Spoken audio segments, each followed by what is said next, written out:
It is time for The World This Week. 7 days, 4 Paris-based correspondents, 1 hour. And with us, Christopher Dickey of Newsweek and The Daily Beast. How are you, sir? Dave Clark of the French news agency AFP, who soon will become benevolent overlord in Washington, from what I hear. Good evening. That's right. Congratulations. Anne-Elisabeth Moutet, columnist for the Sunday Telegraph, and France 24's Annette Young. The World This Week, where you've been weighing in on the conversation all week long on Facebook, and you can join us as well on Twitter at FrançoisF24. It's been exactly 3 weeks since the Syrian army started shelling the city of Homs.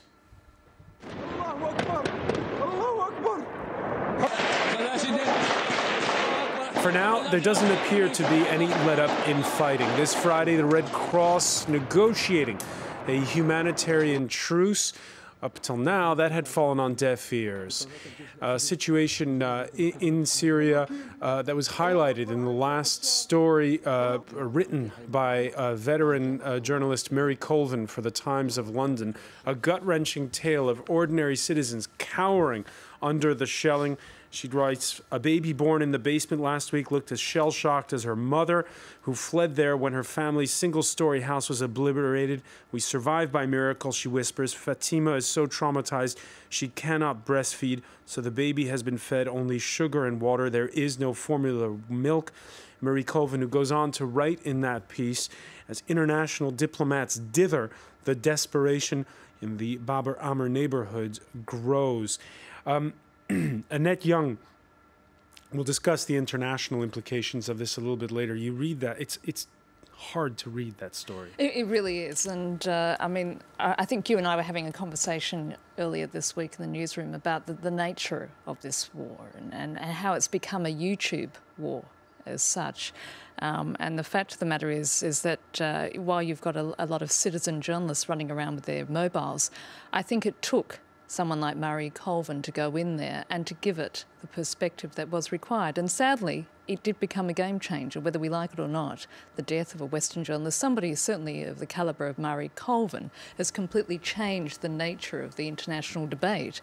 And that is why we're seeing today in Tunis, things have changed. I mean, the West is ramping up its pressure as such. And again, it shows the need, and I don't say this lightly, as an older journalist, that the need for experienced senior journalists to cover those sort of conflicts in order to give the appropriate context and analysis. What's chilling as well is that, Christopher Dickey, 1 week ago, you were sitting on this set. We were talking about the death of a veteran New York Times reporter, Anthony Shadid. He suffered an asthma attack trying to leave Syria. And now it's Marie Colvin. Yeah. And they were two of the best in the business, really the best in the business in many ways. Certainly Marie was incredibly brave. She went more places, took more risks, got out more stories from harder places than anyone that I know. And Anthony was a great voice of reason writing in the New York Times, who would go and see things on the ground and say, this is what is really happening. And I think, and that's exactly right. You know, I think people trusted those voices because there was so much experience behind them. In these kinds of environments, it's hard to know who to trust. It's not that people who are sending out these videos are not experiencing the suffering that they're recording. They are, but we don't really know what their motivations are. We don't know who they're affiliated with. We don't really know anything about the people who are sending out those videos. When Marie or Anthony reported from the ground, we knew a lot about them and what they had seen and understood and represented. And that makes all the difference in the world. And it's a huge loss that both of them have died. Anne-Elisabeth Moutet? I knew Marie Colvin from the Sunday Times, where I used to work 20 years ago, and she always was this incredibly talented and fearless journalist. But the thing is, even if you didn't know who she was, even if you saw her for the first time on the report that she did 2 days before she died with Addison Cooper, or if you read a piece by her and you never read anything, or you were not even paying attention to the byline, when you read the piece made sense in a way that the fragmented snatches that you get through YouTube and the internet do not, because that's what a good journalist does, and that person makes sense. So you didn't need to know all this background, and the fact that she died is something that I must say has sort of hit me very hard. It's horrible. Remy Ochlik, by the way, the French photojournalist, he was 28, but wise beyond his years. He just won a World Press Award for his coverage of the war in Libya. He was on assignment this time around for the French news magazine Paris Match. Dave Clark, the photographers at the French news agency AFP, must be in a state of shock as well, I suspect. I think the industry's in shock. We've lost a lot of people in the past 18 months and 20 months, but the people of the Middle East have lost many more, and we're all shocked for Marie and for Remy and for the people we've got out there all wounded. I'm just hearing before I came on air that ambulances from the Syrian Red Crescent may have got to bring some of the wounded out, and hopefully we'll hear more about that. I hear more about that when we get off air. But what we have to remember in order to pay tribute to Marie's memory is that when those journalists are out, we don't forget the people of Homs. And don't forget the people of Homs. And to get back to the point Annette made at the outset, late Tuesday we learned the death of Rami al-Sayed, who was the same age as Remy Ochlik, father of one, and one of those citizen journalists who the world has been relying on for images for the past year almost now. His footage uploaded to his YouTube channel, Syria Pioneer. And the news of his death, of Rami al-Sayed, has really stunned a lot of Syrians, Annette. It's been interesting this week talking to them. These people, they're in Homs, and they're not going anywhere. They certainly are not. And as we were just saying earlier, the fact of the matter is, if those ambulances go in, I don't think they'll be happily agreeing to go out of the city, because they know what will greet them at the other end. And that being the secret police and security forces who will be pulling them out of those ambulances. I mean, and that's the point about Marie Colvin again. And because we had, over the last, excuse me, few months, I think the story was becoming, I hate to say it, a little bit monotonous. I mean, every Friday after Friday prayers, there was a flare-up of violence. But what it has done in the last week or so is really narrowed the global perspective on what needs to be done. And again, the fact that we don't know how many people have died. I mean, back in January, the United Nations stopped counting because they can't verify those figures. And I suspect because there hasn't been any foreign media coverage of the type that's required in order to verify figures as such that we just see the tip of the iceberg. All right, the Red Cross, by the way, telling France 24 that the evacuation of the wounded has begun inside of Syria. Another point I want to get back to is one that you mentioned, is it takes a trusted voice, as you were saying, Christopher Dickey, for the West to pay attention. It's not just, by the way, the death of Marie Colvin and Remy Ochlik, but also as it waits on the fate of two of their colleagues hurt in the same bombing. My name's Paul Conroy. I'm a photographer at the Sunday Times. Today's date is the 23rd of February 2012. I was wounded in a rocket attack yesterday, 3 large wounds to my leg. Hello, I'm Edith Bouvier, French journalist on assignment in Syria with a group of journalists. Today is Thursday, the 23rd of February, and it's almost 3 in the afternoon. Christopher, I've spoken to several photojournalists here in Paris, and there's at the same time, it's hard to see the images of people who are wounded and need help.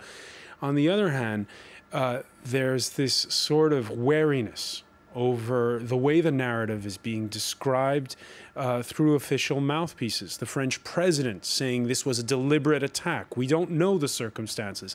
And a lot of people... The French president who's running for re-election. And a lot of people, a lot of those photojournalists alluding back to the bombing of the market in Sarajevo, which was a turning point which got Bill Clinton to commit the United States to help stop the war in Bosnia. You know, honestly, François, I was listening to Annette talking about how this is a game changer. I don't think that the death of Marie or Remy or any of these people is a game changer, because the game is set up in such a way that the West is not going to do a damn thing to help the Syrian people. It's not going to get involved in a war on the ground to save those 28,000 people in the Baba Amr district. It's just not going to do it. It's not going to have any no-fly zones. If they create safe havens, which is what they're talking about, we know how great safe havens worked in Bosnia. Srebrenica was a safe haven. I don't want to sound cynical, but I don't think anything's going to change on the ground in Syria as a result of any of this. And so a lot of these pronouncements you hear, for instance, the ones from President Sarkozy, are pure and simple posturing because they can't be backed up by action. They won't be backed up by action. Red Cross ambulances finally getting in. That is to take out the Europeans. For the reasons that we're talking about, those people, the Syrians aren't going to get in those ambulances for exactly what Annette was talking about, for exactly that reason, because the secret police are going to drag them out of those ambulances when they get out of Baba Amr. The only people who are going to get out of there alive are going to be the Europeans. All right, and with Russia and China reiterating their backing of the Assad regime, this Friday we saw a Friends of Syria meeting in Tunis. Turns out it's little more than a talk shop. The Qataris touting an Arab force. The Saudi foreign minister saying that arming the opposition is an excellent idea. That's a quote. Western allies, though, making it clear ahead of that meeting, Syria was not going to be Libya. There is no military option at the moment on the table, and as I have said before, France could not envisage such an option without an international mandate. It's a clear and constant guideline. Anne-Elisabeth Moutet, when you see how fractious and divided Syria's opposition is, do you think that makes sense what the French foreign minister says there? I don't think that he's going to be instrumental in starting anything. I think the power in the region who possibly could do something, at least in terms of safe zones, is Turkey. If Turkey, which happens to be a Muslim country and therefore more acceptable from various factions, decides that it wants to pursue a policy that it has been thinking of for a long time, and decides to get involved in a kind of action to freeze the war in areas of Syria, that probably is the only solution. But I don't see the French going anywhere. Oh, but that's not a solution. No, it would halt. It would freeze things, and it would be a good or bad thing, it's quite right. But at least there would be less killing. Dave Clark? I think Alain Juppé and William Hague are extremely lucky that Russia and China vetoed the motion. If for one moment China and Russia said, okay, form a coalition of the willing, we endorse whatever means necessary to halt this slaughter. How many divisions do we think Nicolas Sarkozy and Barack Obama could put together for that invasion? There won't be an invasion. There won't be a liberation. We're talking about Saudis and the Qataris supporting a Sunni rebellion on the ground. We're setting up a civil war between the Alawis and the Sunnis. It's not the first time in history that the Saudis and the Gulf states have sent money to jihadi fighters to fight a government backed by Moscow. This afternoon, there wasn't just a meeting in Tunis. There was a meeting in Cairo, and Ismail Haniyeh of Hamas hailed the Syrian rebels. He called them heroes. He said they must overthrow the regime of Assad. Well, and in fact, we have Al-Qaeda getting involved, and it's not just window dressing. I mean, for Ayman Zawahiri, the leader of Al-Qaeda, this is a great opportunity because he essentially came out of the Muslim Brotherhood, and the most dedicated fighters in Syria are former Muslim Brotherhood people who've been repressed ever since 1982 and before. And this is their golden chance. So there's all of these currents that are going on. It doesn't mean that the 28,000 people in Baba Amr are not innocent people being slaughtered by the government, but it does mean if you move in, you're going to get involved in a real nest of vipers. But at the end of the day, that's why we're not going to do it. At the end of the day, the violence is not going to go away. And I mean, I think back, being an Australian, what I meant about it being a game changer in terms of once again refocusing global attention, because people had, basically were starting to forget about Syria. It was going back onto the back pages. I think of East Timor, where Clinton would say, we're not interested in that part of the world. In fact, Sandy Berger, the then National Security Advisor, says, America doesn't need to intervene. I don't need to intervene every time my daughter messes up her room at college. However, fast forward a number of months, thanks to the Australian media being present in East Timor and those images being beamed out of Indonesian militias hacking separatists to death, it became a different story with an Australian-led operation. I agree. It's East very Timor? messy. I mean, come on. East Timor is a long way from Syria. Syria is on the fault line of the Arab world. It's not Libya, which is on the periphery of the Arab world. It's a very different scenario. And East Timor, there wasn't an army of 300 to 400,000 men either. But at some point, something has to happen. One final point on this, which is Kofi Annan being named by his successor, the UN Secretary General, to act as a mediator. Can he do something? No. He can talk. His conscience may bother him because he was the head of UN peacekeeping when the peacekeepers abandoned Srebrenica and when they abandoned Rwanda. So his conscience may make him try and do more than he was able to do then, but whatever his conscience tells him, he still is not going to have any boots on the ground. And Elisabeth Moutet, is there any way to get around the Russian veto? Because this is what it looks like, naming Kofi Annan when there has not been anything that's been resolved within the Security Council. You know, the definition of madness is doing the same thing again and again and hoping for a different result. I think it would be madness to expect the UN to be of any use in this respect, because as we've seen before, they haven't. There was in the case of Rwanda, when Kofi Annan was actually in charge of all peacekeeping operations, the commander on the ground, a Canadian called Roméo Dallaire, an officer sent a fax which further afterwards was called the fax of the genocide, which predicted exactly what was going to happen, the arming of the Hutu militias, the radio 1000 Hills, calling to murder, and all of this. There was a blueprint that was perfectly well organized, and he filed about this, and he sent it to Kofi Annan, he sent it to people in New York. Did it give any kind of result? None whatsoever. Right. So trusting Kofi Annan on this one, I'm not. They just blamed the international community. Afterwards. All right, when we come back in the world this week, we're going to look at the U.S. attempts a bit of fence mending with Pakistan, but the timing may be a little off, what with outrage over Quran burning at a U.S. military base in Afghanistan.